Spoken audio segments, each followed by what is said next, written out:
Hey there, and welcome to Your Worth Your Way, the podcast that's all about helping you understand that you are worthy of prioritizing your joy without feeling selfish or guilty. I'm Debbie Lucas, the Joy Alchemist, and each week I'll be bringing you honest, heartfelt conversations with incredible guests, coaches, thought leaders, and soulful humans who'll share their stories and insights on self-worth, confidence, personal growth, and how to live a life that feels authentically yours. This isn't about quick fixes or cookie cutter advice. It's about real talk, practical takeaways, and plenty of soulful inspiration to help you live life your way. So grab your favorite cuppa, get comfy, and let's dive into today's episode. Today, I am joined by the wonderful Kate Browning, a creative uniform and boundaries queen who helps her clients to show up unapologetically and impactfully through her creative marketing services and boundaries mentoring. It's all about embracing who you are and creating a life that brings you joy. And we'll be diving into letting go of shoulds, perfectionism, and people pleasing by setting strong, healthy boundaries and prioritizing self-care. And I'm so excited to delve into all of this today, Kate. And you and I know each other a little bit, but please tell us a little bit about you, your story, and what led to the work that you're doing right now. Yeah, so I've just celebrated 6 years in business, which I'm super proud of because I didn't have a clue this was going to happen 7 years ago. And what led me to setting up my business was I got to a point in my career that I kept feeling like I was on repeat burnout. I kept feeling like I wasn't having the impact that I wanted. And because of I've got various health conditions and chronic illnesses, I was working 60, 70 hours a week, which isn't conducive when you have one chronic illness, let alone a number of chronic illnesses. And I got to the point that enough was enough. And I decided that I wanted to work for myself. But when I took the leap, I didn't know what I wanted to do. I had no plan. I had no savings. I had no clients lined up. It was a case of I was on a 3-month notice period and I had to jump and see what happened. And when I started my business, it looked very different to how it looks today. And I think that that's one of the things I love about running my own business is that it can evolve and it can change as your needs and your wants and your goals in life change too. So I started out as a virtual assistant and I was a very general virtual assistant. There was no niching. So I worked for everyone and I did everything. And then I found myself working 7 days a week and burning out and repeating what I'd done when I was employed. And about 6 months in, I realized stop repeating bad habits and start making changes. And that's when I started working on boundaries, started focusing on self-care. I completely rebranded. And now my business is very different. It is creative digital services and boundaries mentoring. And the both may sound really different, but they align because my overall message is about showing up unapologetically and impactfully, whether that is in business or in life. So, yeah. I love that. First of all, congratulations on 6 years in business. I love when I get guests coming on, saying that, I took that leap of faith X amount of years ago and I'm still here and I'm still standing because I've just, I'm only 6 months, 7 months into that journey for myself. And I think that's one of the things that really kind of shifted my mindset whenever I was wanting to do anything. I always used to listen to people telling me, oh, it's not possible, or it's going to be too hard or too difficult. And when I switched to actually looking for the evidence that is possible, looking for the evidence where other people have taken that leap or whatever it may be, done the thing that I want to do and been successful at it, then I'm like, well, I'm very much a believer of, well, if it's possible for you, it's possible for me. And if it's possible for me, it's possible for you. And so that's kind of how I see it. And it just shifts your mindset completely. But I think one of the other things that you were talking about there, like, how what you started off as and what you're doing now 6 years later looks very different. And I'm the same in my business, even though I'm running it as a side hustle. I spoke to you that just before we came on camera. I've kind of come full circle to where I started off 5 years or 4 years ago. Kind of went through various iterations, and that's the beauty of taking a leap of faith. That's the beauty of trusting yourself, because it's okay if things change. You don't have to, you're not set in stone that this is what you have to do for the rest of your life. And I think that fear of, coming away from something that you've done for a long time and stepping into something new, if it doesn't work out, then you'll do something else. And that was my mantra when I was resigning from my day job, was like, well, if this doesn't work out, and I wasn't really focusing on that, but I'll get another job. And that's maybe not as simple and as easy as that in today's job market, but I would find something to do and I would be okay. So I love you sharing that. And I think I'd love to kind of focus on the boundaries part, because I know that that's something that I struggled with. I know that a lot of my audience and my clients struggle with that. Yeah. And I'm sorry, I'm just looking at my questions, because there was one that I had that was really kind of spoke to me, and it was the bit around, like, when you start prioritizing yourself, when you start setting boundaries, something that I was afraid of, and I know a lot of my own clients have been afraid of as well, is that everything else will fall apart. People will call you selfish. Selfish is still a word that triggers me a lot. So what would you say to the woman who is afraid to start putting herself first, to start putting those boundaries in place? So this is something I struggled with. Boundaries never came naturally to me. I realized why I think it was about 5-6 years ago, and I was having a conversation with my mother, because I put boundaries in place in my business and I put them in place in my personal relationships as well. And I was putting boundaries in place with my mother for various reasons. And I was explaining to her, these are my boundaries, and then this is what you can expect from me, and this is what I will expect from you. And I got a response from her, what's a boundary? And she was 60 years old, and I realized, so this is why I didn't have boundaries, because I'm now educating my 60-year-old mother on what boundaries are. So I taught her what they were, and she took it in, she listened, and she respects those boundaries and she understands them. You often learn about boundaries in your younger formative years from your family. So if you haven't had those boundaries and that structure in place, it is much more difficult to put them in place as an adult. And I find it particularly, all of my clients, when it comes to my boundaries mentoring, have been women. And the reason it's been women is because we are natural people pleasers. We are natural caregivers. We are taught to put others' needs before our own. And therefore we are normally last on the list. And I was one of those people. I was a people pleaser. I wanted everyone to like me. I was worried what people would think. Now, I don't give a monkeys, but it's taken a lot of work for me to get there. And what I would say to anyone that wants to start putting boundaries in place, and you are worried about what people will think, how they will perceive you, think about this.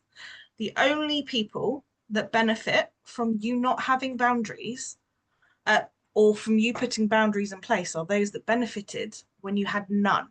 Yeah. So the only people that will take umbrage and have an issue are those that benefit from you having no boundaries and therefore won't respect those boundaries. I have found in 99% of the women that I have worked with that when those boundaries have been put in place, they are respected. And it's not that you are saying you're putting barriers in place. A boundary is there to guide people on how you want and expect to be treated.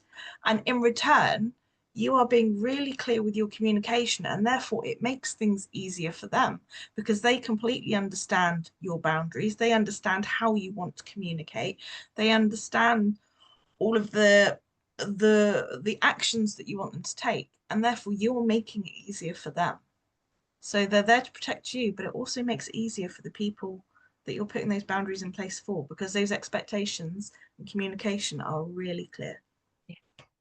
Gosh, yeah, so much that I want to come back on. So I'm just going to make another note here before I forget the communication part. Like one of the things that you spoke about, like, you obviously having the conversation with your mother, and what I found in the work that I do around boundaries is, sometimes you need to have that actual conversation. Yes. But sometimes, and I spoke about this in a recent interview with somebody else as well, one of my clients, it was an energetic boundary that she put in place, kind of almost within herself, like that bit that you were talking about, what you'll tolerate, what you'll allow. And she basically just decided that she was no longer tolerating this line of conversation with a friend who was really getting to her. And she initially, the whole, when she came on to the call, was like, I need to have this conversation with my friend, and I need to tell her that this is not acceptable, that I don't want her to be keep laboring this particular issue. But by the end of it, you know, she was just like, no, actually, I'm happy just deciding that this is it. And if and when the time comes up, I will have the conversation. That subject has never come up again in conversation. And it's just because she's showing up differently in the relationship. But you know, that's probably an easy way for a people pleaser to get around setting the boundary, because you're not actually having to utter the words. But oftentimes, you know, there's people in our lives where, you know, they will just keep pushing and pushing. And as you say, they'll keep benefiting from us not having that boundary. And sometimes you need to draw a line in the sand, you know, verbally, I guess. Do you have a way to kind of like coach people through having that kind of difficult conversation? Because I think sometimes we make the conversation worse in our minds because it's our issue, and we've lived with it for so long, we've replayed it in our heads for so long, and 99% of the time probably the other person doesn't even realize that they're pushing this boundary or treading on this this boundary that we want to set. So are there ways that, or kind of like practical tips that you can give to somebody who wants to have that conversation? Yeah, I think we're really good, and I'm really good at overthinking. I'm a massive overthinker, and some people are really good at catastrophizing in their head, and you kind of build it up to be something really big, and then when it happens, it's often so much smaller than we've made it in our head. So I think the important thing when it comes to setting boundaries is to actually sit down and work out what your boundaries are, what is really important to you first, because you can't start putting things in place if you haven't worked out what your goals are, what you want from life, what makes you happy, what causes you dread. So you need to sit down and actually you can just brainstorm. Make some people journaling works really well, some people meditation works really well. I have ADHD, so meditation doesn't work for me because my brain won't switch off. But sit down and actually work out what makes you happy, what you want from life, and then what boundaries you need to put in place in order to reach those goals. Like for me, I want to work less. So my goal was always to get down to 3 days a week. So in order to do that, I started putting boundaries in place around my working hours, about when I would be available. And I currently work 4 days a week, so I'm working towards that goal. So it's taking baby steps to be able to work to those goals. So if you have a boundary that you want to put in place, but you think that's really big, how am I going to do that? Look at the little steps that you can take in between. And also, don't try and do them all at once, because I think sometimes if we try and throw too much at it in one go, it becomes overwhelming, and you either struggle doing it or you just give up because that was too hard. So try one at a time and see how it goes. Try one baby step, one that perhaps will be easier. And I do think the communication part is really important as well. You need to be really clear about what you want and think about how you want to deliver it. So, you know, if it's with a client or whether it's a personal relationship, don't perhaps text it or email it, perhaps have a face-to-face conversation, because body language and communication and facial expressions are all going to come into play. I had a client recently that I was helping with her boundaries, and she had a client who was really pushing her boundaries, and it was stressing her out. She was getting overwhelmed. She was dreading every time she spoke to this client. So I sat, and she's like, I don't know what to do. So I sat her down and we had a conversation about what boundaries this client was pushing and why it was pushing her buttons, what was triggering it. And then I had the conversation with her. Okay, so what have you put in place with the client so that she's able to respect those boundaries? And it turned out she hadn't even communicated what her boundaries were. So the client didn't know they were pushing boundaries because she hadn't been clear on her communication. But once she had that conversation, the client then respected those boundaries because she understood, okay, this is what she wants, this is what she expects. So it is scary, but it makes a massive difference. And as I said, like, I haven't had anyone that hasn't respected boundaries that hasn't benefited from you not having them in the first place. Yeah, definitely. That's so true. And I think coming back to the bit around communication, you know, I remember seeing, I can't remember, it was a social media post at some point, I wish I'd saved it, but it was like, they were talking about relationships, and that could be romantic friendships, business, colleagues, whatever. And it was like, oh God, I'm trying to, so something about like the biggest upset for yourself comes from not communicating your needs and wishes clearly, because you know, for the you know, there are some people who are deeply intuitive and psychic in their world, but you know, most people aren't, because we're all wrapped up in our own situations. We're not mind readers. you know. Yes. So unless you clearly say, this is what I need from you, or this is Mm. what I would like to see happening, and this is what I would tolerate, but I would not tolerate, then Mm. the other person is going to just kind of like, with their big blinkers on, just kind of carry on trundling through life. And, Mm. just it's the same with, like, we hear this a lot in kind of like, people, partners or spouses who cohabit, and one's always doing more, and very often it's the women, because as you say, we are the caregivers and the caretakers, but Mm. the other partner or spouse is just quite happy to let that carry on, because Yeah. well, it's just happening. So but unless you have that communication, and usually the communication then doesn't happen until things blow up and there's frustration, and then it's not a very kind of conducive conversation. So I think what you're saying is so important. And I really like the bit that you said about, like, really work out what really matters to you, what makes you happy. Because, you said that earlier on, your needs didn't come for, your needs were last for everybody. And I've said this so many times on the podcast. For me, mine didn't come last. They weren't even on the list. Yeah.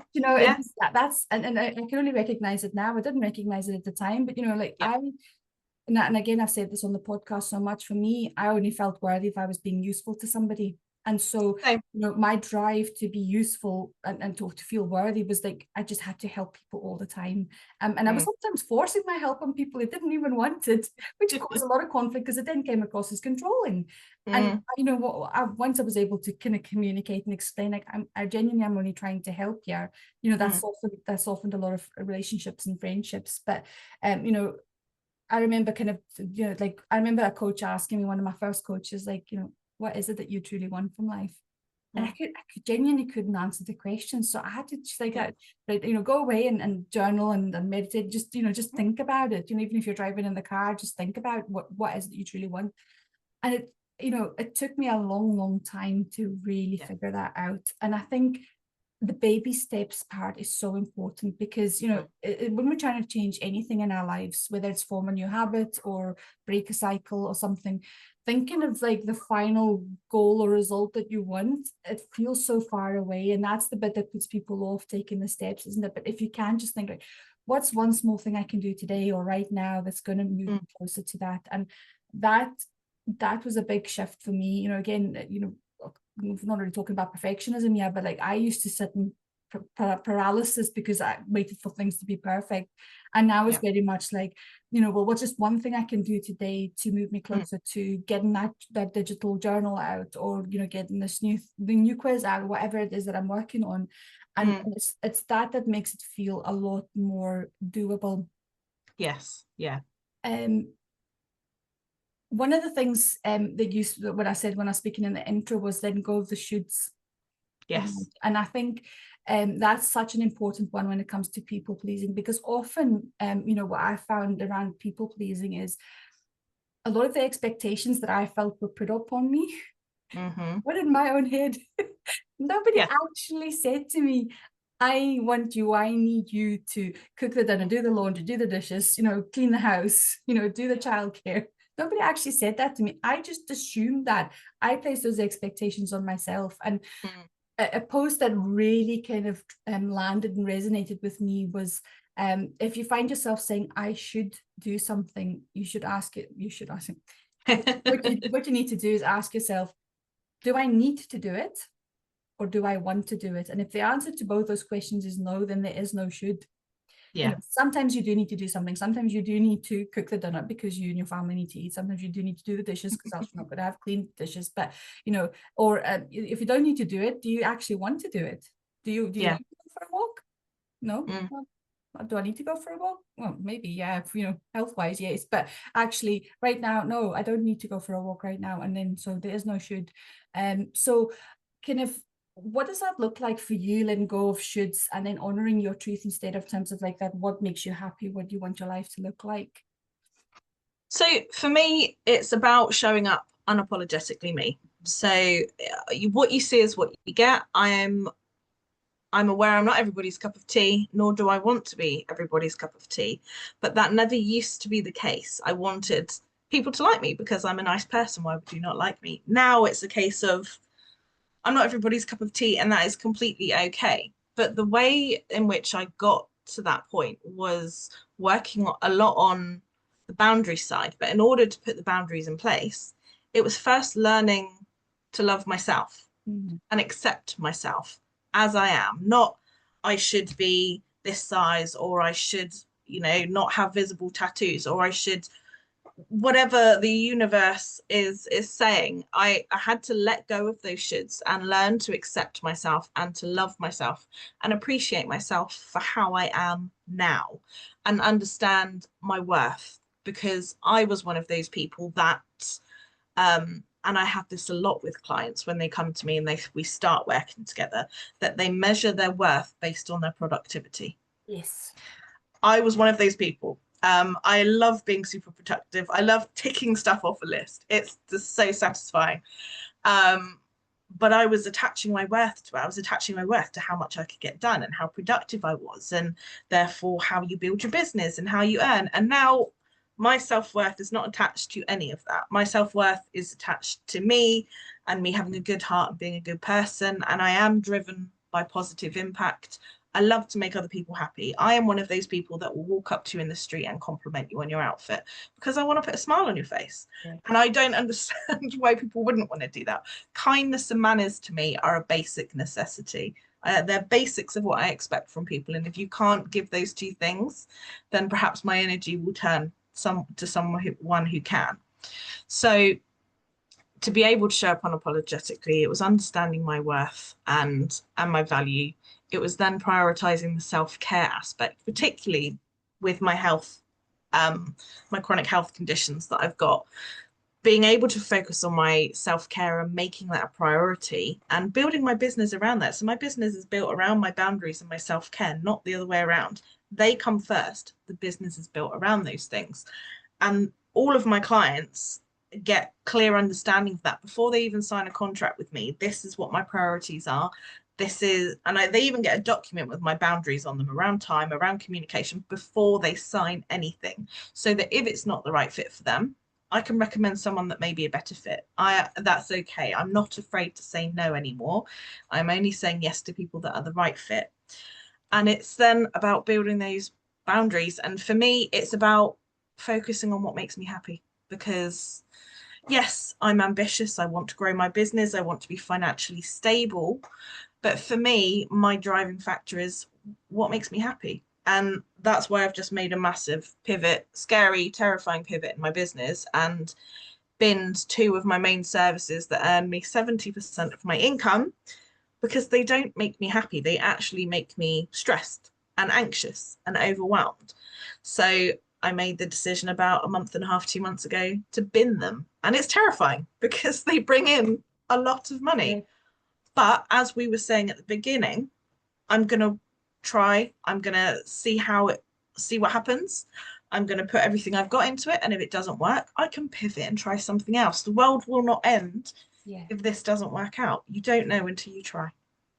Yeah, absolutely. And often, so there's a few things I want to come back to, but just touching on your final point there around, like, it feels like you're giving up something. And I remember just as I was kind of finishing up with my day job, as I called it, I was just pivoting out of, I like one of my previous iterations of my business. I had still one client that was kind of, she was holding on, and we had a really good work together for years and had a really good working relationship, but that wasn't aligned with what I wanted to do going forward. Yeah. And so kind of almost at exactly the same time, I was giving up my salaried income plus this regular monthly income that would have kept me going through this transition period. But I was very clear, like you, this wasn't aligned with what I want to be doing going forward. And it didn't make sense on paper, but I trusted in myself. And I think a couple of things that you said there, like, the bit around, like, what is your intention? And for 99% of us, when it comes to the bit about seeming selfish or feeling like you're going to be selfish when you put the boundaries in place, or when you act in a certain way, or you have a certain conversation, 99% of us is not to harm the other person. We're not being mean. We're not being deliberately harmful to somebody else. They act like that's what we're doing. And that's the bit, like you said before, like the only people who kind of, buck against you placing the boundary in place is because they benefited from it. But, that was something that took me a long time to believe, that I'm always behaving with the best intention for myself, for others, for the greater good. and whatever way you want to say it. And my intention is never to harm, it's always to help. And I still like to help people, but my worth isn't attached to it now. Yeah. And I think that's so important to remind yourself that, that's like, what is your intention behind this boundary? And if it's for you, then there's nothing wrong with that.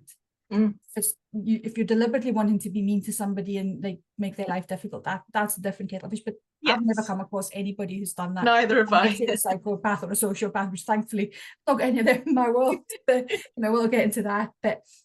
And I think the bit that you touched on way back at the start that I've got written down yet is the self-love bit, about what you will tolerate. And if you're having that conversation to put a boundary in place, you need to be clear on what you'll tolerate, but you need to kind of treat yourself that same way too.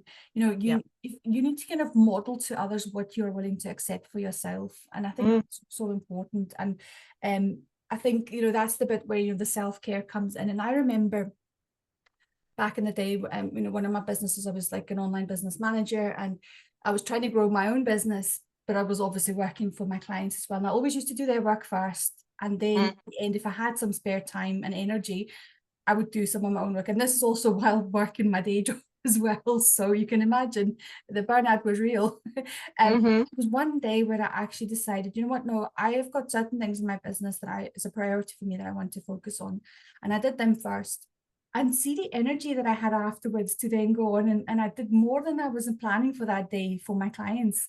Rather than the other way around. And it just really was such a good example for myself of when I put myself first, when I kind of filled my own cup first, then I had so much more to give to everybody else. And I think that's so true around self-care. And, people flippantly say you can't pour from an empty cup. Actually, the reality of that is genuine. If you fill your cup, and again, my first coach used to always talk about, fill your cup to overflow so that others can then benefit from from your abundance, rather than just filling yours enough to then pour it out to somebody else, because that's just a constant cycle, isn't it? Whereas if you keep filling your cup, if you keep looking after yourself and your energy, you're gonna have more to give. And people, just even by the way that you're showing up in the world, other people will show up differently as well. So it's that ripple effect. It creates a ripple effect. So that's how I got into the boundaries mentoring, is that I did loads of work and I spent years working on it, and I started putting them in place with my clients. And then my clients were like, I really like that. I really respect that. I want to do that myself. Can you teach me? So I started teaching people for free. And then I kept getting people asking me. And I was like, right, let's turn this into a service. It's something I knew I was good at and I'd done a lot of research on. And it's one of my favorite things in the boundaries part and the self-care part is I am super boundaried around my time, who I give my time and energy to, and that the self-care comes into that. So self-care, if I look after myself, I have more energy to be able to give to people. I always say Mondays are my day to work on my business. That's no client work gets done on Monday, no Zooms on a Monday. It is work on my business, whether it's my marketing, my admin, whatever it is. That time is really important, because if I've got all that under control, I can give a better service and dedicate quality time to my clients and the services that I provide for them. Yeah, absolutely. I wanted to come to one of the other things that you've kind of dropped in throughout the conversation, and that was a bit like showing up unapologetically. And actually, I was writing a post on Monday about that will go out next week, and I was having a bit of a rant, because a bit about like embracing our quirks, our uniqueness, and just being our full selves with confidence. And so the post I was writing was around I'd been out to dinner with friends the night before, and I had chicken tempura for a starter, and I loved it. I'd never been to this restaurant before, and they had it as a main as well. And I decided, you know what, actually, I loved it so much, I'm having that for my main too. And my friends practically looked like I'd grown horns. I'm like, yeah, but you had it as a starter. It's like, and so what? I really enjoyed that. I'm going to have it again. But it then reminded me of another, it was a TikTok video I'd seen, and it was an interior designer critiquing somebody's whimsical home, right? And I'm doing air quotes for those who are just listening on the audio. And, this person had, and I've seen them before, and they're beautiful, like pastel colors and, flowers, and, it's all fluffy things, and it's lovely, and it's absolutely beautiful. She's like, oh, this is going to become dated. This is not very mature, and it's not very on trend with, 2025s. And I was like, yeah, I'm going to swear this is marked as explicit, but for fuck's sake, Yeah.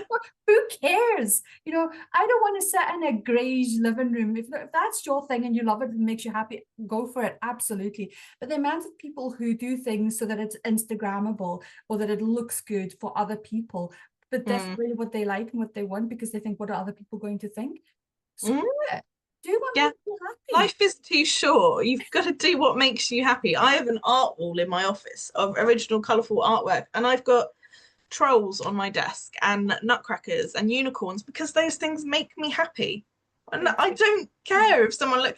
I had someone a few years ago. I had a troll on social media when I rebranded, and I call myself the creative unicorn. A client gave me that name, and I absolutely love it, so I roll with it. It's on my business card. It's everywhere. And I had someone contact me saying, I can't take you seriously as a professional because you have a unicorn in your branding. And I was like, that's cool. I'm not for you. Bye. And that's okay. I love unicorns. I love pink. I love bright, sparkly things. Yeah. And it's a really powerful thing as well. If you can learn to love yourself as you are and show up unapologetically you, whether it's in your personal life or your business, it creates a really strong personal brand. And when you have a strong personal brand, you attract people, the right people that you want to work with. I find myself saying no a lot less now and yes a lot more because the people that are attracted to me and my brand and the way I communicate are drawn in, and it acts as a filter. It scares away the corporate Colin, sorry, Colin, that perhaps aren't fitted to me and my business. I love that. And you can replicate that across, you know, even relationships. If you're looking for a romantic partner, you know, if you're showing up as your quirky self, you know, and I mean, I've been hundreds of years.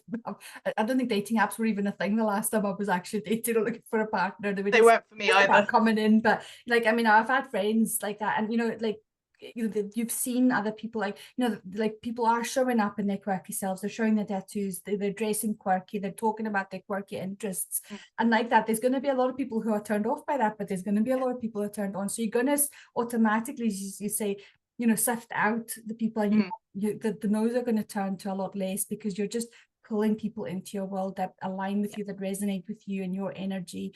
And I, you know, I talk about the self-worth loop, and you know, usually it's in a negative sense when clients come to work with me, that they kind of, they believe they're not worthy, so they pull in people and situations that reiterate that and reinforce that. But I'm like, the law of polarity is a big one that I work with. You know, if this is true, then the opposite is also true. So, you know, if you start believing that you're worthy, you're going to attract people and situations and experiences, and that reinforce that self-worth for yourself. Yeah. So, talking about just having fun and doing things that bring you joy, what is one way that you create joy in your everyday life, and what would you advise to women who struggle to do that for themselves? So for me, it's the little things that bring me joy. I think so often we can get so focused on the big goals and the end result that we forget to enjoy the journey. And for me, that's where it is. It's the little things in life. I don't set an alarm in the morning because I hate alarm clocks and I hate mornings. So I don't set an alarm. I naturally wake up 6:30, 7 o'clock. And for me, having a slow morning with a cup of tea and a cuddle with a cat in bed, that to me makes me happy. Being able to have my art wall and pretty beautiful things created by other people makes me happy. I've recently started colouring in again. I've bought myself new colouring books and pens, and having 5 minutes to sit and colour.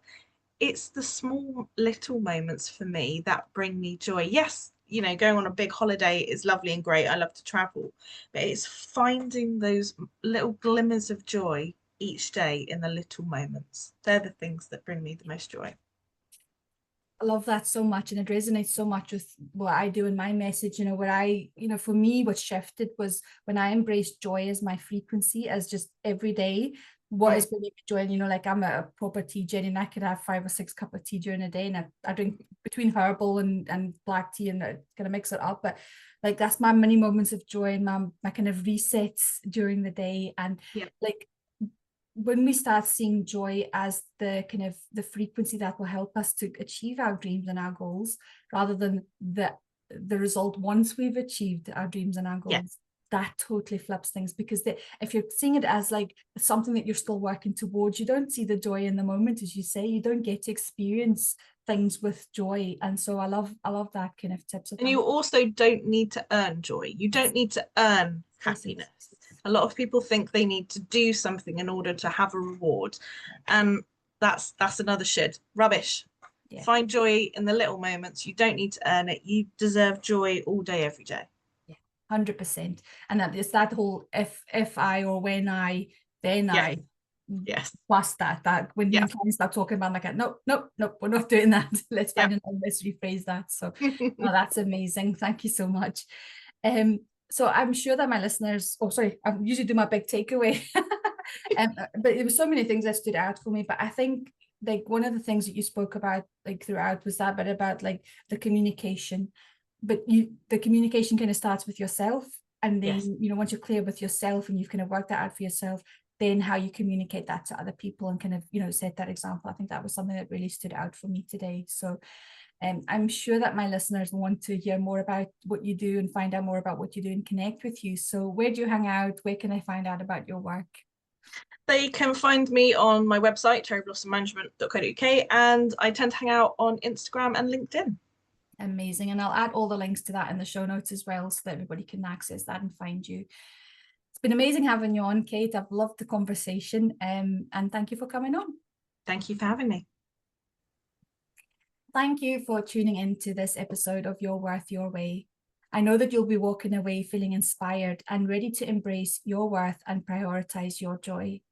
If you love this episode, I'd be so grateful if you could leave a review or share it with someone who needs a little bit of encouragement today. And don't forget to hit that follow button so you never miss another episode.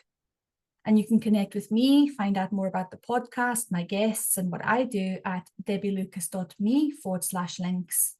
And if you don't already, follow me on your favorite social media platform. I'd love to hear more from you and continue the conversation there. And until next time, remember that you are worthy exactly as you are.